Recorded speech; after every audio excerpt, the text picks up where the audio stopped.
চারিদিকে বর্ষার ফলে সাপের আতঙ্ক বেড়েই চলেছে। সাপের আতঙ্ক বেড়ে চলায় পোল্ট্রি মুরগির ফার্মে বাসা বেঁধেছে এক বিষধর সাপ। আর সেই বিষধর সাপটি প্রতিনিয়তই পোল্ট্রি মুরগি খেত ও মেরে ফেলতো, কিন্তু মালিক তা বুঝে উঠতে পারতো না। সন্ধ্যাবেলায় পোল্ট্রি ফার্মের মালিক ও তার বন্ধুরা মিলে লাইট জ্বালাতে গিয়েছিলেন। গিয়ে একটু বসতেই দেখেন মুরগিগুলো একদিকে জড়ো হয়ে যাচ্ছে। কেন বুঝে উঠতে না পেরে কাছে গিয়ে দেখে এক বিষধর সাপ। আতঙ্কে কি করব বুঝে উঠতে না পেরে পোল্ট্রি মুরগিগুলোকে বাঁচাতে সেই বিষধর সাপটিকে আঘাত হানে। আঘাত করতেই সাপটি কিছুক্ষণের মধ্যেই মারা যায়। এইভাবে ফার্মের সমস্ত পোল্ট্রি মুরগিগুলোকে সাপের হাত থেকে রক্ষা করেন মালিক। ঘটনাটি ঘটেছে মাহমুদপুর, ডমকল, মুর্শিদাবাদ। সরাসরি দেখছেন আপনারা রিপোর্টার পেসের মাধ্যমে। আমার নাম সামাউন।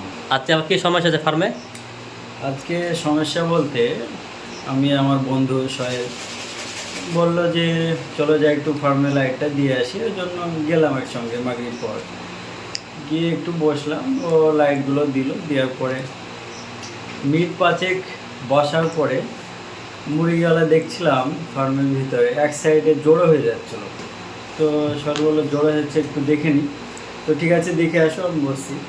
তো বসলাম, ও দেখতে গিয়ে দেখছে তো বিরাট বড় একটা খড়ি সাপ। খড়ি সাপ হ্যাঁ। তো মোটামুটি 1 সপ্তাহ হচ্ছে কলসটা ছাড়া।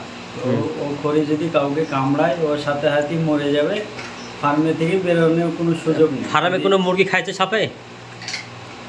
খেয়েছে, একটা খেয়েছে, আর একটা মোটামুটি গিলে নেওয়ার মতো ভাব, অর্ধেক গিলে নিয়েছিল। তো সাপটা ভিতরেই ছিল।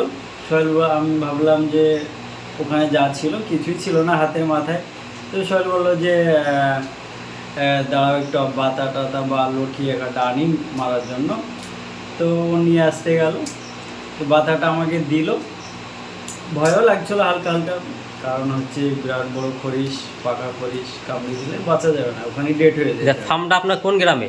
হ্যাঁ, ওইটা মামুদপুর গ্রাম। ওইটা হচ্ছে থানা কি? বিলপাড়া থানা, ডোমকল, জেলা মুর্শিদাবাদ। তো বাতাটা নিয়ে এসে দিল, দেওয়ার পরে যখন ওকে মারতে গেলাম ও পালিয়ে যাচ্ছিলো, কণা তুলে দাঁড়িয়েছিল। তো ওকে একটা মারলাম, প্রথমে দুটো মারলাম, লাগলো না। একটু ভয় ভয় মনে হচ্ছিলো, তো মিস্টেক হয়ে গেলে তেড়ে যদি কামড়ায় তো আবার সমস্যা। তো সাহস করে একটা মারলাম মাজাতে। তো আরেকটাও মারলাম ঘাড়ের নিচে, একটু ফনাটা হালকা তুলেছিল, ওখানে মারলাম। দুটো মারাতেই ও গর্ততে হয়তো বাচ্চা হয়তো আছে। তো ওখানেই মোটামুটি আধ মারা হয়ে গেল। তারপরে পরে নিয়ে এসে সাপটা আরও কিছুক্ষণ মারা হলো, একটু খেলাধুলা নিয়ে করলাম।